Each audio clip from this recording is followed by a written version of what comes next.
Hello guys, magluto tayo ng ginataang gulay, sari-saring gulay. Yan, karne, taba. Pinaghiwalay ko yung guys, yung laman tsaka yung taba kasi paano ko na yan ng oil. Itong dahon na to. Kasi ayan guys, siyempre di mawala si bawang, sibuyas, luya, at saka si tanglad, at saka si kokok mama, fresh gata, si paminta, at saka si magic sarap. Kasi ayan ang gulay guys, nakakuha ko ng dalawang okra sa aking tanim, talong, si malunggay at saka may kangkong yan. Kinuha ko lang din yan dyan sa tanim ko. Tapos si dito, si sitaw at saka si kalabasa. Yan. Sari-saring gulay lang to guys. Gataan ko siya para may sabaw. Kapag ganitong nagkakaedad ka na, mas gusto mo na lang mga gulay, ganun. Ayaw na ng mga karne kasi bawal na kasi. Sige na guys, mag-umpisa na tayo magluto. Umpisa na tayo guys, magluto tayo. Iwan ko muna to guys para maano ng taba. Yung sobrang taba eh. Bawal na sa atin ng mga taba-taba. Yan. Dagdagan natin ng konting mantika. Ayan guys. Kapag may mga high blood na, bawal na maraming mantika.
Sitaw at kalabasa.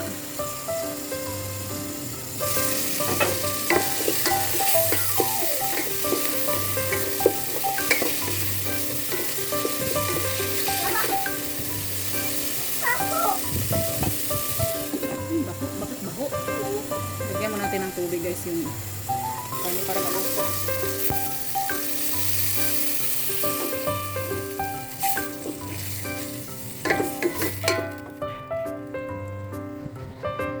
Maluto ang karne. Ang bango na guys. Ang bango-bango.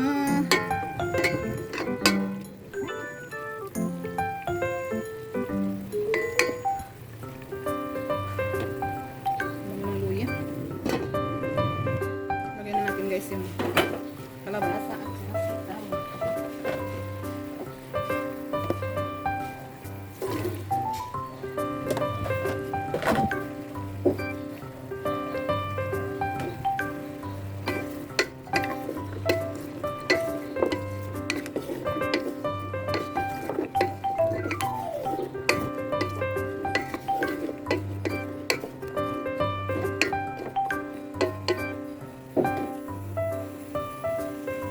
Tanglad.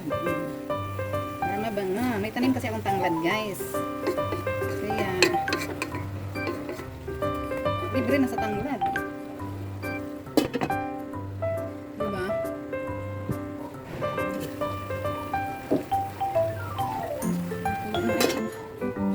Lumipad.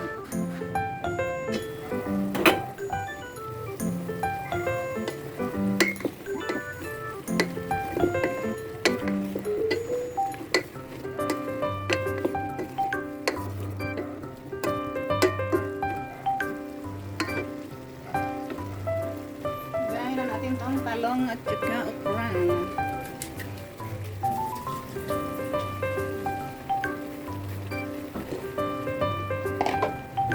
Dali ang mga buhay nito.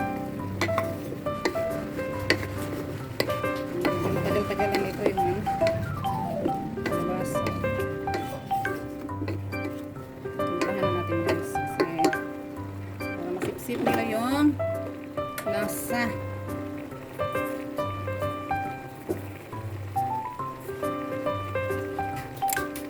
Ito lang asin kasi may asin na yung ano eh. Lagyan natin ang paminta.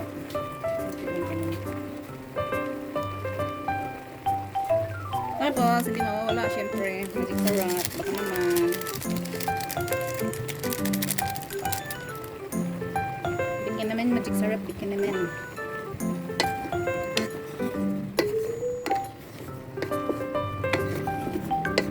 Sari-saring gulay. Healthy to guys. Gulay lang. Kaso may karne at saka partneran ko rin to ng tuyo. Gusto ko talaga guys sa gulay may tuyo. Mas gusto ko pag tuyo guys kaysa isda ang i-partner ko. Diba? May lagay natin yung gata. Gata! Lagay natin si Coco Mama. Ito guys. Sarap-sarap. Paborito ko kasi ang gata. Ewan ko ba? Masaya kasi eh. Marami kasing niyog sa amin. Kaya anli niyog kasi sa probinsya eh. Hindi mo na bibilhin. Akyat ka lang. Maraming niyog kasi eh. Kahit ilang niyog pang ilagay mo, pwede. Sarap. Yummy, yummy. Tayo na lang natin na maluto.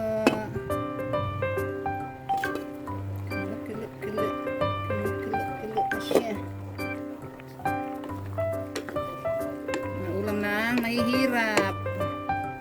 Kahit saan ka pa pumunta, pag galing ka sa mahirap, hanap-hanapin mo pa rin itong mga ganitong ulam. Kaya nakarating ka ng Pluto.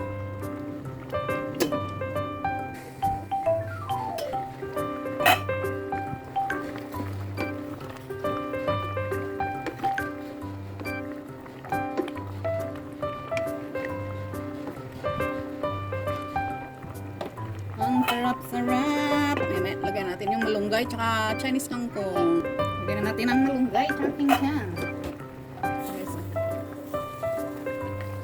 Ang dami guys.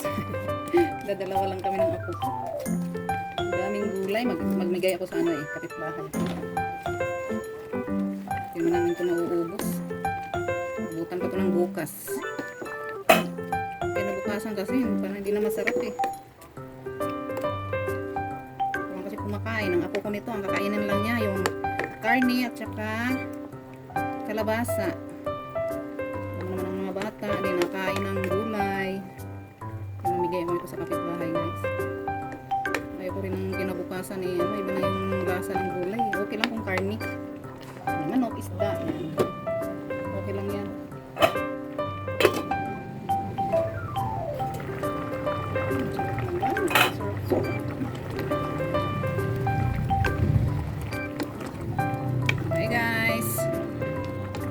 Gutom na rin.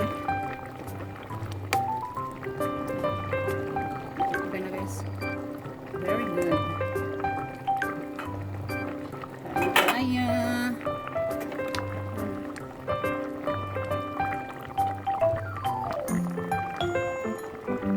Ang sarap guys. Luto tayo ng tuyo guys. Magluto tayo ng tuyo. Gamit ko muna yung tubig. Para hindi ito malasik ba paglagay.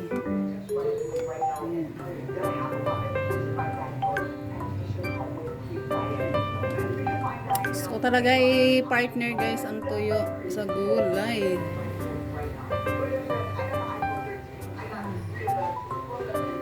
Diba? Kaya ba guys, mahilig ba kayo ng tuyo? Lagyan natin ng mantika. Wala na pala akong mantika. Ay, yun po. Paborito ko ang tuyo. Bawal na sa akin ang tuyo. Gusto ko kasi yan. May sausaw sa suka. May sili. Tapos partner mo sa gulay ng ginataan. Ako, napaka-heaven. Grabe. Dami na namang makain ito guys. Masisira naman yung diet natin ito.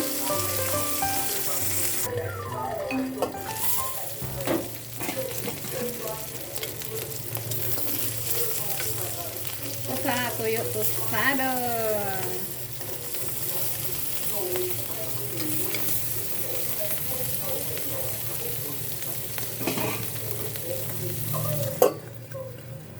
Away kayo tinakpan ko. Ay guys, kain na tayo. Ito na, tapos na. Si Toyo. Ayan, lagyan ko ng suka. Ayan na may sili. Kain na tayo guys. At gutom na.